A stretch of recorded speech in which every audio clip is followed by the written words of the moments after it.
Back to our channel KBK fashions and foods. అందరూ ఎలా ఉన్నారు ఫ్రెండ్స్? బాగున్నారా? నేను కూడా బాగున్నాను. సో ఈరోజు మనం ఫుడ్ సెక్షన్లో భాగంగా మినపగారెలు, అది కూడా హోటల్ స్టైల్లో ఈజీ వేలో చాలా టేస్టీగా వచ్చే విధంగా నేను చూపించబోతున్నాను అనమాట. ఈ మినపగారెలకి కాంబినేషన్ వచ్చి చికెన్ కర్రీ తిన్నట్లయితే చాలా టేస్టీగా ఉంటాయి ఫ్రెండ్స్. అది కూడా ఈ రైనీ సీజన్లో వేడి మినపగారెలు వేసుకొని ఈ చికెన్ కర్రీ కాంబినేషన్తో తిన్నట్లయితే తిన్నవాళ్ళు ఆహా ఏమి రుచి అని అనక మానరు, అంత టేస్టీగా ఉంటుంది ఫ్రెండ్స్. బట్ మీరు వెజిటేరియన్స్ అయినట్లయితే మనకి పల్లీ చట్నీతో కానీ అల్లం చట్నీతో కానీ సర్వ్ చేసినట్లయినా చాలా టేస్టీగా ఉంటుంది. బట్ దీనికి ఎవర్ గ్రీన్ కాంబినేషన్ వచ్చి చికెన్ కర్రీ అనమాట.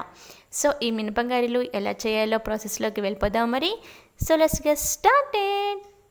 మినపగుళ్ళు 1 గ్లాస్ తీసుకున్నాను ఫ్రెండ్స్. నేను మినపగుళ్ళు అయినా తీసుకోవచ్చు ఆర్ మినపప్పు అయినా తీసుకోవచ్చు, మీ చాయిస్ని బట్టి తీసుకొని 5 to 6 అవర్స్ మంచిగా సోక్ చేసి 2 times వాష్ చేసి మిక్సీ జార్ తీసుకొని దాంట్లోకి ఈ మినపప్పుని కొంచెంగా యాడ్ చేసుకొని ఫస్ట్ వాటర్ పోయకుండా బరకగా పేస్ట్ చేయండి. చూస్తున్నారు కదా, ఈ విధంగా అయిన తర్వాత కొంచెం వాటర్ పోయేసుకొని మళ్ళీ పేస్ట్ లాగా చేసుకోండి.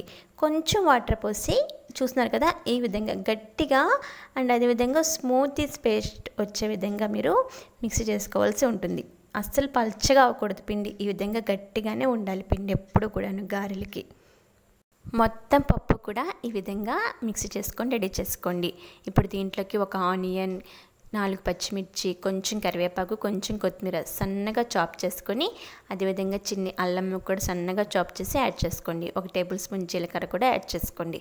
ఇప్పుడు వంట సోడా చిటికెడు, రుచికి సరిపడా సాల్ట్ యాడ్ చేసుకొని ఇవన్నీ పిండిలో మంచిగా కలిసే విధంగా కలుపుకోండి ఫ్రెండ్స్. ఈ విధంగా కలుపుకొని డీప్ ఫ్రైకి సరిపడా ఆయిల్ ప్యాన్ మీద పెట్టి మంచిగా హీట్ చేయండి. ఇప్పుడు ఈ విధమైన ఒక లోటా తీసుకొని దీని మీద తడిపిన కాటన్ క్లాత్ యాడ్ చేసి మళ్ళీ కొంచెం వాటర్ అప్లై చేసి చిన్ని రౌండ్ బాల్ తీసుకొని పిండిని ఈ విధంగా చేతితోటి స్ప్రెడ్ చేసుకోవాలి. గారె మాదిరిగా స్ప్రెడ్ చేసుకొని మధ్యలో కూడా ఒక హోల్ చేసుకొని చేతితో క్లాత్ని ఈ విధంగా మనం అనినట్లయితే మన చేతిలోకి గారె అనేది వచ్చేస్తుంది. అప్పుడు దాన్ని జాగ్రత్తగా ఆయిల్లోకి ట్రాన్స్ఫర్ చేసేసేయండి. సెకండ్ టైం కూడా చూపిస్తున్నాను ఫ్రెండ్స్. చిన్న బాల్ లాంటిది పిండి ముద్ద తీసుకొని ఈ విధంగా స్ప్రెడ్ చేసి మధ్యలో హోల్ చేసి క్లాత్ని ఈ విధంగా అయినట్లయితే మన హ్యాండ్లోకి గారె అనేది వచ్చేస్తుంది. అప్పుడు ఆయిల్లోకి జాగ్రత్తగా ట్రాన్స్ఫర్ చేసేయడమే. చూస్తున్నారు కదా, మొత్తం ఆయిల్కి సరిపడా గారెలు అనేవి నేను వేసేసాను. ఫస్ట్ వేసిన గారె చూసారా ఫ్రెండ్స్, మంచిగా 2 వైపులా గోల్డెన్ బ్రౌన్ కలర్ వచ్చేసింది కదా, దాన్ని నేను తీసివేస్తున్నాను. ఆయిల్ కూడా అస్సలు పీల్చకుండా చాలా బాగా వచ్చింది కదా ఫ్రెండ్స్. మీడియం ఫ్లేమ్లో పెట్టుకొని గారెలు అనేవి 2 పక్కల గోల్డెన్ బ్రౌన్ కలర్ వచ్చే విధంగా మీరు ఫ్రై చేసుకోండి ఫ్రెండ్స్. ఫ్రై చేసుకొని ఒక జాలి తీసుకొని ఈ విధంగా గారెలన్నీ వచ్చే విధంగా తీసుకుంటే మన గారెలు అనేవి రెడీ అయిపోతున్నాయి. వావ్, ఎమ్మీ గారెలు రెడీ అయిపోయినాయి కదా, చూస్తుంటేనే తినాలనిపిస్తుంది కదా ఫ్రెండ్స్. ఈ విధంగా తీసుకొని బౌల్లోకి యాడ్ చేసేసుకోండి. చూస్తున్నారు కదా ఫ్రెండ్స్, హోటల్ స్టైల్ మినపగారెలు రెడీ అయిపోయినవి. ఇవి బయట క్రిస్పీగా లోపల సాఫ్ట్గా చాలా టేస్టీగా ఉంటాయన్నమాట. దీనికి కాంబినేషన్ చికెన్ కర్రీ అని చెప్పాను కదా ఫ్రెండ్స్, అది ఆల్రెడీ మన ఛానల్లో ఉంది.